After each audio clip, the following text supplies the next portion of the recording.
राजस्थान में core group एक showpiece बनकर रह गया है या फिर ये कोई कोर ग्रुप अपनी प्रासंगिकता पूरी तरह से ही खो चुका है। दरअसल ये सवाल इसलिए उठ रहे हैं क्योंकि पार्टी में इन दिनों कोर ग्रुप की कोई बैठक नहीं दिखी है। तकरीबन 5 महीने से ज्यादा का समय हुआ है जब कोर ग्रुप की कोई बैठक नहीं हुई है और पिछले दिनों बीजेपी के राष्ट्रीय संगठन महामंत्री बीएल संतोष के दौरे के बाद तो ये सवाल और ज्यादा मुखर हो गया है। ऐसा इसलिए भी क्योंकि बीएल संतोष के 2 दिन के दौरे में पार्टी ने संगठन की तो 3 बैठकें रखी, लेकिन कोर ग्रुप के नेताओं से ना तो बैठक में चर्चा हुई और ना ही फोन पर संवाद। यही सवाल जब सांसद किरोड़ी लाल मीणा से हुआ तो उनका कहना था कि बीजेपी का कोर ग्रुप मजबूत है और पार्टी में उसकी अहमियत कम नहीं हुई है। लेकिन बीएल संतोष के दौरे के वक्त भी कोर ग्रुप की बैठक नहीं होने के सवाल पर किरोड़ी अपने तर्क नहीं दे पाए। कोर ग्रुप की अहमियत पर बीएल संतोष के दौरे के बाद सवाल उठे तो पार्टी के राष्ट्रीय अध्यक्ष जेपी नड्डा की तरफ से दिल्ली में हाल ही में बुलाई गई बैठक के बाद भी ये सवाल फिर से पार्टी के हलकों में आया है, क्योंकि राष्ट्रीय अध्यक्ष के साथ हुई बैठक में भी कोर ग्रुप की जगह चुनिंदा नेताओं को ही बुलाया गया था। माना यह जा रहा है कि पार्टी कार्यकर्ताओं में इस बात की चर्चा तो कुछ नेताओं में भी कोर ग्रुप को लेकर बात हुई होगी। ऐसे में सवाल ये उठता है कि कोर ग्रुप को फिर से सक्रिय करने में क्या पार्टी के केंद्रीय नेतृत्व के स्तर पर देरी हो रही है या फिर प्रदेश नेतृत्व के स्तर पर ढिलाई।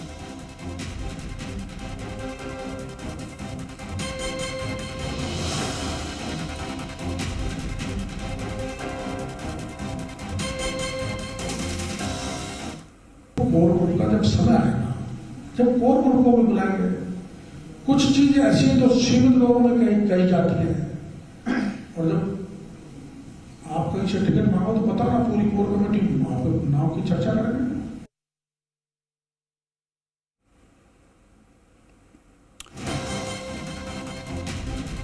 तो कई बड़े सवाल कोर ग्रुप की बैठक नहीं होने से उठ रहे हैं। 5 महीने का अभी तक वक्त हो चुका है, लेकिन कोर ग्रुप की जो बैठक है वो नहीं बुलाई गई है। प्रदेश स्तर पर ढिलाई या केंद्र नेतृत्व स्तर पर ढिलाई हो रही है। सवाल ये है, सवाल बड़ा है कि आखिर क्या कोर ग्रुप बीजेपी का सिर्फ नाम मात्र के लिए रह गया है? क्या बीजेपी के कोर ग्रुप की अहमियत अब कम हो गई है? क्या एक शो पीस बनकर बीजेपी का एक कोर ग्रुप रह गया है प्रदेश में, या फिर कोर ग्रुप की जो प्रासंगिकता है वो खत्म हो चुकी है?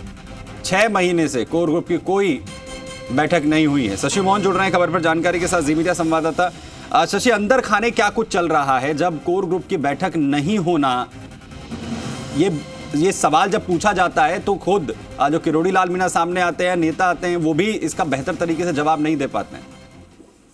देखिए सुमित, ठीक से जवाब नहीं दे पाने का तो कारण यह है कि पार्टी लाइन को कोई भंग नहीं करना चाहता। दरअसल पार्टी लाइन में परिभाषा ये कहती है कि आप पार्टी के फोरम पर, पार्टी के प्लेटफॉर्म पर अपनी बात को रखिए और वरिष्ठ नेताओं से बात करके अगर कोई दर्द है, शिकायत है या कहीं पर गलत हो रहा है तो वो उसको ध्यान में लाइए। लेकिन संगठन में अलग अलग लोगों के पास अलग अलग जिम्मेदारियां हैं।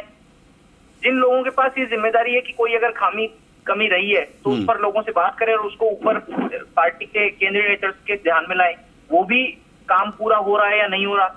और बड़े फैसले कौन से हैं? क्या केवल चुनाव बड़ा फैसला है? क्या कोई आंदोलन बड़ा फैसला है? आप देखिए, रीट का जो मुद्दा था उसको लेकर के बीजेपी ने बड़ा घेराव किया, विधानसभा में भी सरकार को घेरा और ये कहा गया कि जब तक रीट की सीबीआई जांच नहीं होगी तब तक ना सदन चलने दिया जाएगा, ना सड़कों के ऊपर संग्राम थमेगा बीजेपी की तरफ से।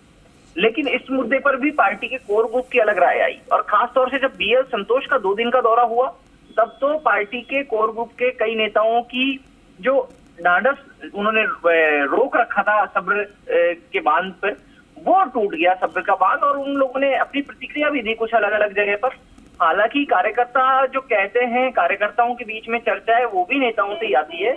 और आप ये देखिए कि जो राष्ट्रीय अध्यक्ष ने बैठक बुलाई उसमें भी कोर ग्रुप के सभी सदस्यों को नहीं बुलाया गया था, उसमें भी कुछ प्रमुख नेताओं को ही बुलाया गया था। बिल्कुल सवाल ये उठता है कि क्या कोर ग्रुप केवल बिना दांत बिना नाखून का शेर रह गया है? क्या केवल शो पीस रह गया है? और अगर कोर ग्रुप केवल चुनावों के समय ही आना है तो चुनावों के समय उसका गठन कर दिया जाए, फिर बाद में कोर ग्रुप की जरूरत ही क्या है? तो यानी ऊपर से इसे कवर करने की कोशिश कर रही है, अंदर खाने बहुत कुछ पक रहा है। बहुत शुक्रिया शशि हमारे साथ जुड़ने के लिए, इस तमाम जानकारी के लिए।